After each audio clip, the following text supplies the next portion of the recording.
যদি তামিলনাড়ুতে হতো বা বাংলায় হতো বা অন্য কোনো রাজ্যে যারা বিজেপির বিরুদ্ধে লড়াই করছে, এতক্ষণ রাষ্ট্রপতি শাসনের কথা জারি করার কথা বলা হতো। এখন তো সরকারি ফিগারই দিতে পারে, কখনো বলছে 30 জন, কখনো বলছে 40 জন। আমি যতটুকু দেখেছি শুনেছি ওখানকার যে কজন সাংবাদিকের সাথে আমার কথা হয়েছে, সংখ্যাটা 100 পেরিয়ে গেলেও অবাক হওয়ার কিছু নেই। গরিব মানুষের জন্য কোনো ব্যবস্থা নেই। বড় বড় উদ্যোগপতিরা যাচ্ছে, নেতা মন্ত্রীরা যাচ্ছে, তাদের জন্য ভিভিআইপি ব্যবস্থা। দুঃখের তো।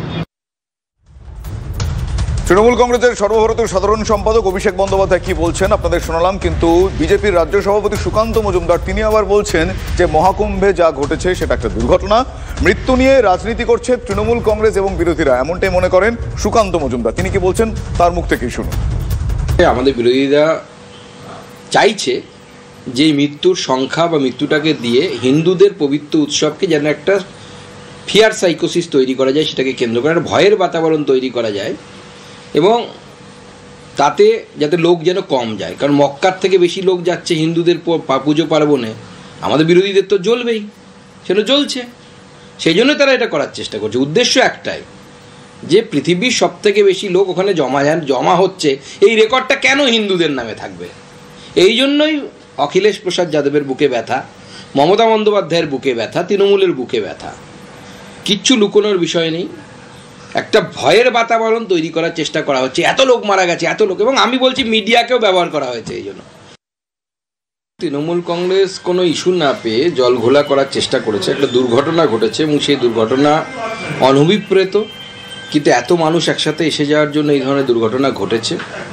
আর সেই তৃণমূল কংগ্রেস এত বড় বড় কথা বলছে। আপনাদের নিশ্চয়ই মনে আছে গত দুর্গাপুজোতে নদিয়ার একটি ক্লাব উঁচু দুর্গা প্রতিমা করেছিল বলে সেই ক্লাবকে প্যান্ডেলকে পারমিশন দেওয়া হয়নি, ভিড় সামলাতে পারবে না বলে। নদিয়ার মতো একটি প্রান্তিক জায়গায় ক লাখ লোক হতো, তারা বলছে প্রতিদিন 3 কোটি 2 কোটি লোক হচ্ছে কুম্ভে, তা নিয়ে জ্ঞান দিচ্ছে। রাজনীতিকদের বক্তব্যে বারবারই এই মিডিয়াকে নিশানা করার একটা টেন্ডেন্সি দেখতে পাওয়া যায়। এক্ষেত্রেও দেখা গেল মিডিয়াকে নাকি ব্যবহার করা হয়েছে। না, আমরা মিডিয়ার প্রতিনিধি হয়ে বলছি মিডিয়াকে অত সহজে ব্যবহার করা যায় না, যাবেও না, এটা আমাদের বিশ্বাস। কিন্তু একটা বিষয় ভাবুন আপনারা, শুনুন যার কথা এবার বলবো।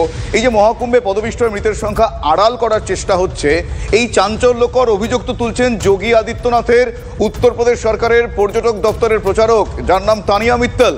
তিনি দাবি করছেন যে মৌনী অমাবস্যায় মহাকুম্ভের সেক্টর 21-এ কোটি কোটি পুণ্যার্থীর ভিড় সত্ত্বেও চূড়ান্ত অব্যবস্থা ছিল। এটা তানিয়া বলছেন, আমরা বলছি না, কোনো মিডিয়া বলছে না।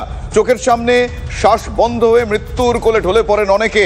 অনেক বাবা মা তাদের সন্তানকে হারিয়েছেন। হাড়হিম করা অভিজ্ঞতা উত্তরপ্রদেশ পর্যটন দপ্তরের প্রচারক তানিয়া মিত্তলের। তাহলে তানিয়াকে কি বলবেন? आप ये समझो कि वो ट्रॉमा मेरी आंखों में ही बस गया है। कम से कम वहाँ पे 30-40 लोग तो मरे ही थे, कम से कम। मैं क्यों कर रही हूँ ये? मेरे को भी नहीं करना यार, मुझे नहीं आना कैमरा पे। पर अगर मेरे ऊपर कोई अटैक होता है, मैंने वो काम किया जो सबको करना चाहिए था। और अभी भी मैं सिर्फ इसलिए कैमरा पे आई हूँ कि उन बच्चों को जो खो गए हैं या जो लोग मर गए उन्हें कुछ मुआवजा मिल जाए, उनका घर चल जाए, क्योंकि उनके माँ बाप तो रहे ही नहीं ना, मेरे हाथों में ही नहीं रहे। मैं जिसमें क्या झूठ बोलूँ जब मेरे हाथ में ही लाश है। मैंने कभी उठावनी नहीं देखी थी, मैं लाशें उठा के आ रही हूँ। तो मतलब मैं अपना ट्रॉमा कहाँ निकालूँ? बस अपनी सिचुएशन से, गलतियों से भागो मत। आप सब पे हमसे ज़्यादा पावर है। आप फ़ोन करोगे पीएम सर को तो वो ये थोड़ी कहेंगे कि मरने दो। मुझे नहीं लगता कि योगी जी का भी ये नेचर है कि वो कहेंगे मरने दो। पर आप उन्हें बताओ तो सही, फेलियर सबसे होता है यार। फेलियर से आप छोटे नहीं हो जाते। आप एक बकरा ढूंढ रहे हो कि वो लड़की झूठ बोल रही है, या ये बकरा ढूंढने की जगह अपना फेलियर एक्सेप्ट करो, लोगों को बचाओ, उनको उनके पैसे दो। উত্তরপ্রদেশ সরকারেরই একজন গুরুত্বপূর্ণ প্রতিনিধি, তিনি কাঁদতে কাঁদতে প্রশ্ন তুলছেন, তিনি ভয়ের সঙ্গে প্রশ্ন তুলছেন। এ প্রশ্ন আমাদেরও। একে কি বলবেন? কে কাকে দ্বারা কিভাবে ব্যবহৃত হচ্ছে, এ প্রশ্ন আরো একবার তুলবেন জানি না, কিন্তু আমরা সত্যিটা চাই। মহাকুম্ভের মৃতের সংখ্যা উত্তরপ্রদেশ সরকার লুকোচ্ছে, এমনটাই আক্রমণ সমাজবাদী পার্টির প্রধান अखिलेश यादव। কি বলছেন अखिलेश, তার মুখ থেকে শোনাবো। जिन लोगों की जान गई है भगदड़ में, सरकार संख्या छिपा रही है, और सरकार इसलिए संख्या छिपा रही है क्योंकि उन्हें मुआवजा न देना पड़े। पहले हमारा ध्यान इसी पर है, जो खोए हुए लोग हैं उनकी सही जानकारी दे, सरकार सूची दे, शव का पूरा इंतज़ाम करे, उन्हें पहुंचाने से लेकर के उनके घर परिवार को जल्दी से जल्दी जानकारी और सूचना देनी चाहिए।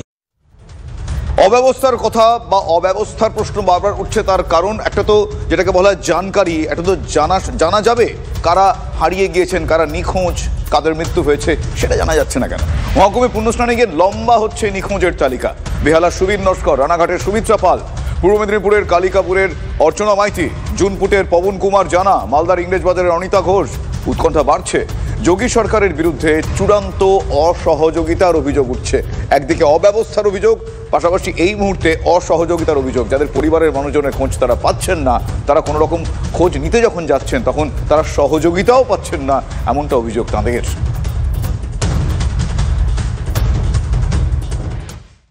এরকম অব্যবস্থা আমি আমার জীবনে কোথাও দেখিনি। এত বড় একটা মেলা তারা অর্গানাইজ করছেন, কোনো একটি মানুষের খবর তারা দিতে পারছেন না। আইদার তারা কিছু বলুক যে তিনি কোথায় আছেন। আমরাও তো গঙ্গাসাগরে এত মানুষ হারিয়ে যায়, আপনারা জানেন। আমরা সঙ্গে সঙ্গে আমাদের যে টিম রয়েছে, যে এনজিওসরা রয়েছে, আমরা খুঁজে বার করে তাদের পরিবারের হাতে তুলে দিই। তো একটা সিস্টেম, কোনো সিস্টেম নেই এখানে। তো হাজার হাজার কোটি টাকা দেওয়া হয়েছে, এটা তো জাতীয় মেলা। আমরা এত কিছু করে, কোটি কোটি মানুষ আসেন, যেহেতু বাংলায় হয়, মমতা ব্যানার্জির রাজ্যে হয়, তাই জাতীয় মেলা করা যাবে না। যেহেতু মমতা ব্যানার্জি করেন, তাই 1 টাকাও দেওয়া যাবে না। ওনারা তো সব টাকাই পাচ্ছেন। এত হাইটেক প্রচার, লাভটা কি হলো? এতগুলো মানুষের প্রাণ গেল, এতগুলো মানুষ নিখোঁজ। ফলে আমরা লেগে আছি, আবারও চেষ্টা করছি। আমি আজকে আবারও কথা বলবো সবার সঙ্গে। যারা মারা গেছেন তাদের পরিবারকে ভারতীয় জনতা পার্টির তরফ থেকে আমি আশ্বস্ত করতে চাই যে আপনারা ডেথ